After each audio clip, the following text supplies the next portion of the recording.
Hello friends, welcome and welcome back to my YouTube channel. तो आज के इस वीडियो में हम देखने वाले हैं केमिस्ट्री के बहुत ही ज़्यादा इंपॉर्टेंट टॉपिक के बारे में। तो टॉपिक देख लीजिए। टॉपिक है आपका नेम रिएक्शन का, और आज की हमारी नेम रिएक्शन है डिहाइड्रोहैलोजनीकरण। हाइड्रोजन का हैलोजनीकरण कैसे किया जाता है, तो सब कुछ हम स्टेप बाय स्टेप समझेंगे। तो वीडियो को पूरा लास्ट तक देखना। चैनल पे पहली बार आए हैं तो चैनल को सब्सक्राइब कर लेना, जिससे आने वाले वीडियोस की नोटिफिकेशन आपको आसानी से मिलती रहे। तो स्टार्ट करते हैं। इसके लिए हमें करना क्या होगा, हमें जो भी अभिकारक हम यूज कर रहे हैं, जिस अभिकारक का हमें हैलोजनीकरण करना है वो कैसा होना चाहिए। ठीक है, नाम से समझ सकते हैं, डिहाइड्रोहैलोजनीकरण। ऐसा हाइड्रोजन और हैलोजन का मिक्सचर। ठीक है, तो हैलोजन कौन कौन से होते हैं? ग्रुप 17 के तत्वों को हम हैलोजन तत्व कहते हैं, जिसपे आते हैं क्लोरीन, ब्रोमीन और आयोडीन। ठीक है, कौन कौन से आते हैं? Chlorine, bromine, iodine. ऐसे तत्वों को हम क्या कहते हैं? हैलोजन कहते हैं। तो हमें ऐसा अभिकारक लेना है जिसमें हाइड्रोजन हैलाइड हो। ऐसा अभिकारक हमें यूज करना है जो कि हाइड्रोजन हैलाइड से बना हुआ हो। हैलाइड यानी कि हाइलोजन, और हाइड्रोजन तो हाइड्रोजन ही होता है। तो हमें क्या करना है? हैलाइड के लिए हमें क्लोरीन, ब्रोमीन, आयोडीन लगाना है। ठीक है, तो ऐसा अभिकारक हमें लेना है। ठीक है, ऐसा अभिकारक जिसमें हाइड्रोजन हैलाइड का प्रबल क्षार के साथ क्रिया कराए। अब प्रबल क्षार कौन कौन से होते हैं?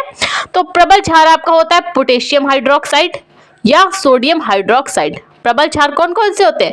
या तो हम पोटेशियम हाइड्रोक्साइड KOH ले सकते हैं, या फिर प्रबल क्षार में हम सोडियम हाइड्रोक्साइड NaOH ले सकते हैं। ठीक है, तो ऐसे एक अभिकारक जिसमें हाइड्रोजन हाइलाइड का समागम हो, उसकी क्रिया अगर हम प्रबल क्षार के साथ करा दें, या तो पोटेशियम हाइड्रोक्साइड के साथ या सोडियम हाइड्रोक्साइड के साथ कराएं, तो हमें एल्कीन प्राप्त होता है। ठीक है, तो इसके लिए हम क्या करेंगे? जैसे आपका हो गया मेथिल एल्कोहल। मेथिल एल्कोहल क्या होगा?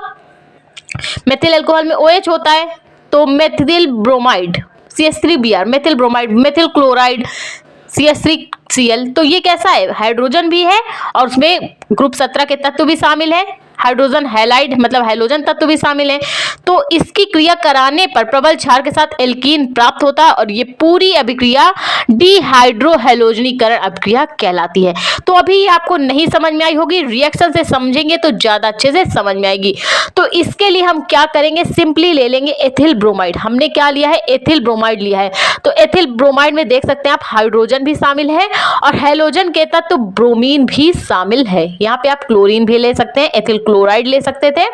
हमने यहाँ पे ब्रोमाइड लिया है, आप चाहते तो यहाँ पे एथिल आयोडाइड भी ले सकते थे। ठीक है, तो हमने सिंपली क्या किया है? C2H5, 2 कार्बन है, 5 हाइड्रोजन है। तो चलिए 5 हाइड्रोजन लगाते हैं। 2 कार्बन हमने सिंगल सिंगल बॉन्ड से जोड़े हैं, और 3 कार्बन को हमने पहले वाले कार्बन के साथ सिंगल सिंगल बॉन्ड में जोड़ दिया है। एक चौथा कार्बन हमने दूसरे वाले कार्बन के साथ जोड़ दिया है।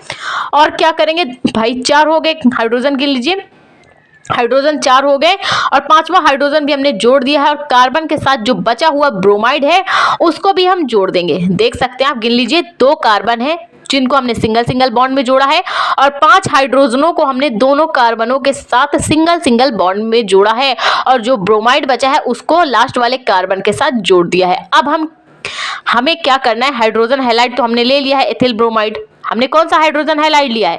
एथिल ब्रोमाइड हमने ले लिया है। अब इसकी क्रिया हम किसके साथ कराएंगे? प्रबल क्षार के साथ करानी है। ठीक है, तो यहाँ पे हमने पोटेशियम हाइड्रोक्साइड KOH लिया है। आप चाहें तो यहाँ पे सोडियम हाइड्रोक्साइड NaOH भी ले सकते हैं। ठीक है, तो कोई भी क्षार आप यूज कर सकते हैं। तो इसमें क्या होगा? ये जो नीचे वाले हाइड्रोजन और ब्रोमाइड है ये हट जाएंगे।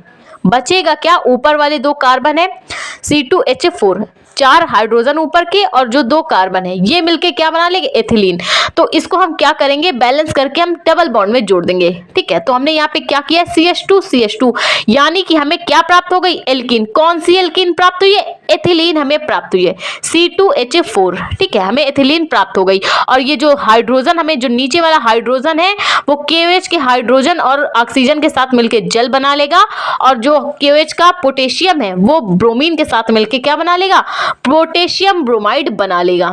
ठीक है, तो देख सकते हैं आप, ये हाइड्रोजन और ऑक्सीजन मिलके हाइड्रोजन, जो नीचे वाला हाइड्रोजन इसके साथ मिलके जल बना लिया है इसने, और जो पोटेशियम है उसने ब्रोमीन के साथ क्रिया करके पोटेशियम ब्रोमाइड बना लिया है। ठीक है, तो हमें कौन सी एल्कीन प्राप्त हुई है? हाइड्रोजन हाइलाइट की प्रबल क्षार के साथ क्रिया कराने पे हमें एल्कीन प्राप्त हो गई। तो हमने सिंपली किया क्या? एथिल ब्रोमाइड की क्रिया पोटेशियम हाइड्रोक्साइड के साथ कराई, जिससे हमें क्या प्राप्त हुआ? एल्कीन हमें आसानी से प्राप्त हो चुका है। और क्या प्राप्त हुआ? पोटेशियम ब्रोमाइड प्राप्त हुआ है, और जल के अणु भी क्या हो गए हैं? बाहर निकल चुके हैं, देख सकते हैं आप। ठीक है, तो इसमें हमने किया क्या था? हमने सिंपली एथिल ब्रोमाइड लिया था जिसके हाइड्रोजन के 5 अणु और कार्बन के 2 अणु थे। ठीक है, जिससे एनिलीन बना, पोटेशियम ब्रोमाइड बना और जल के अणु बाहर निकल चुके। तो ये पूरी अभिक्रिया है डिहाइड्रोहैलोजनीकरण अभिक्रिया। आई होप आपको समझ में आई हो तो प्लीज वीडियो को लाइक और हमारे चैनल को सब्सक्राइब करें। Thank you for watching this video.